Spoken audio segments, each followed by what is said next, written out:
So the Free State province has once again claimed the top spot as the best performing province in the 2022 Matric results. Basic Education Minister Angie Motshekga announcing those outcomes last night and stating that the national pass rate now stands at 80.1%. So let's unpack these results with education expert with UJ, that's Professor Metcalfe, who joins us via our video link this morning. Prof, it's always great having you on the program. Thanks so much indeed for making time to speak to us. So 80.1%, it is a significant increase from the previous year. However, also still a far cry from how the IEB cohort performed. So with these two things in mind, what were you reading to these outcomes? Well, let's take that in two parts. The significance of this 80.1% and how does it compare to the IEB. Let's start with the IEB. Now, the Independent Examination Board is the examining body that submits results to Umalosi for many of the private schools, but not all. Every year there is a public perception that the IEB class does better than the National Senior Certificate offered by the DBE that also goes through Umalosi. But what we forget to take into account often is that these are very different cohorts in the sense that the DBE is a public examination provider, well, a public education provider, and it has to provide for the full range of socio-economic circumstances of all learners, and it is much larger, 900,000 learners or so writing this year. The IEB caters for those learners whose parents have the resources to send them to private schools, and it therefore doesn't represent the full range of circumstances of learners across the country. That's not to detract from the success of the IEB learners, and we need to congratulate them as much as we congratulate the learners who write the DBE from the range of public schools. Now, the significance of the 80.1% pass is that this is a group of learners who were indeed impacted upon by COVID. When they were in grade 10, where their preparation for this final examination really began in the last 3 years, was the first year of the pandemic. They were not able to attend school for at least half the year, and in the subsequent year, many learners were attending on a rotational basis because of compliance with COVID guidelines. So in their last year, they only lost a couple of weeks in the beginning of the year, but this is a significantly successful performance from a group of learners who had 3 difficult years, if you also take into account the impact of load shedding on many of the learners. So I think that we should be celebrating as a country the hard work put in by the learners themselves, by their teachers, by their schools, the support of their parents, and of the education departments. Interesting. What do you say, Prof, to the skeptics among us who would suggest that perhaps we might have gone easier on this particular cohort of learners because of the challenges you've outlined, and that's why their results are so good? That would not be an argument that could be supported, because the DBE, the IEB, and other private providers all have to submit their results to Umalosi, which is established to be the quality assurance provider. And Umalosi takes its work very seriously, and what it has to do is to ensure that a Matric certificate, an NSC certificate from every year has the same credibility and value in the marketplace, in admission to university, than any other year. So as hard as it may have seemed, particularly in 2020, Umalosi was consistently saying, we are going to maintain the same standard. So nobody was soft on the NSC cohorts of 2020, 21, and 2022. And that should give those young learners a sense of confidence that their results are valid, that they stand ground against any other year. Sure.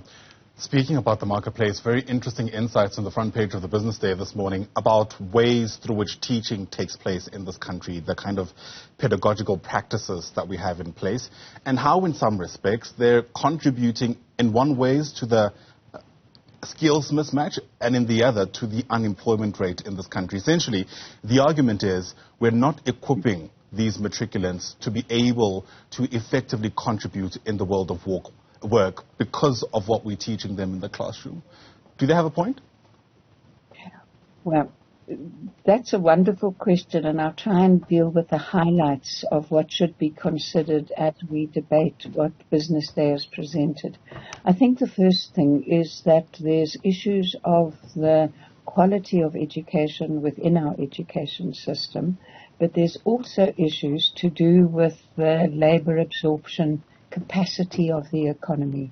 And it is one of my key concerns that we have great difficulties as a country in assisting youth transition into employment, whether it's from schools, colleges, universities.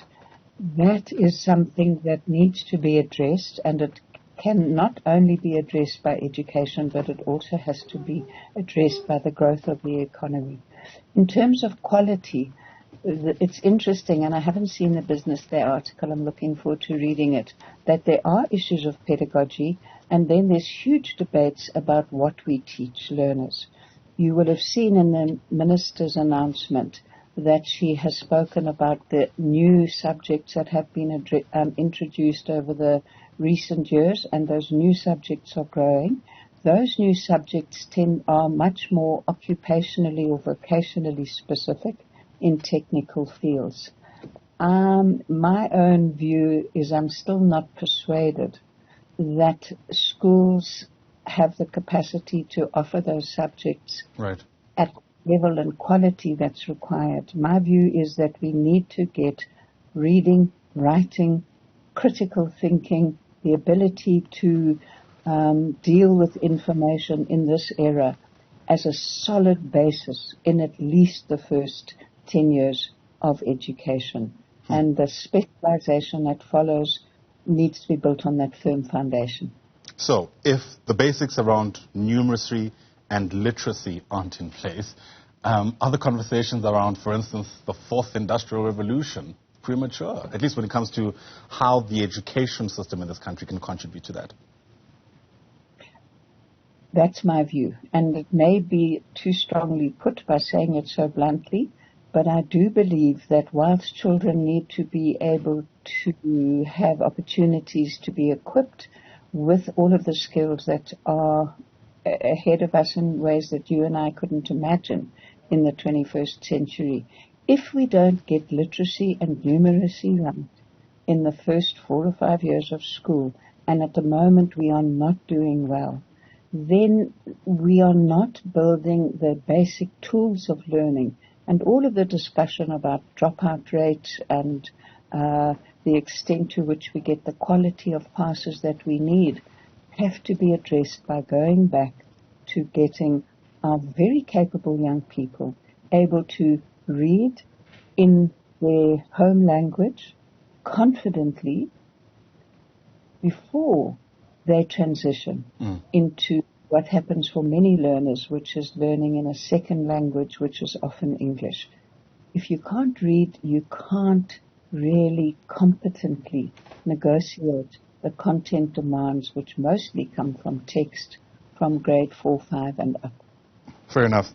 Around this time of the year, there's also, a trend that I've picked up that typically there's people who make sense of the pass rate as it's announced by the minister, and others, including the DA, for instance, last night, who speak about the real pass rate. And essentially what they're doing is they're tracking of those children who actually started grade 1 in what would have been 2011, how many of them eventually get to Matric in 2022. The News 24, in fact, releasing an article just moments ago speaking about 420,000 pupils being dropped somewhere along the line. There's a term for it, throughput rate, I think it is. You'll correct me if I'm wrong. How much significance does that figure have, do you reckon, as we make sense of these numbers?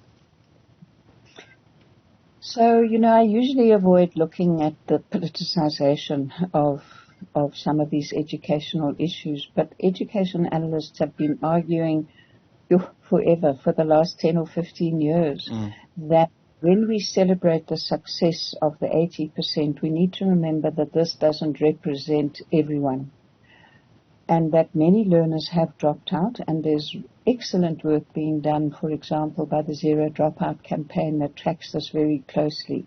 Some of the simplistic assumptions of looking at the numbers in grade 1, 2, 3, 4 in that diagonal diagram that people are using, it's too complex to look at simply in that way.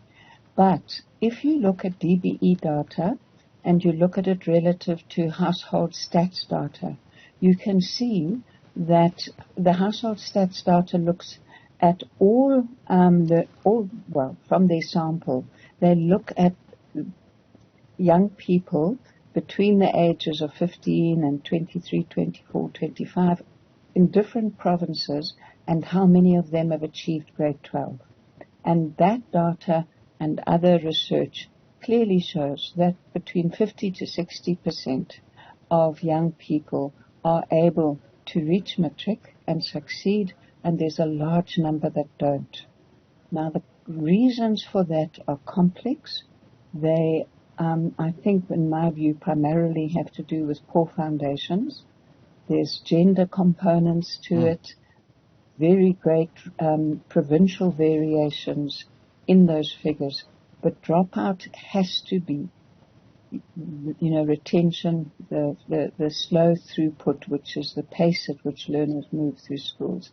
All of that has to become an issue of concern, because young people who leave school without any qualification, and the National Senior Certificate is the only qualification that is currently available, often have a sense of failure, have lower self-esteem, feel excluded from society, and contributes to our social instability.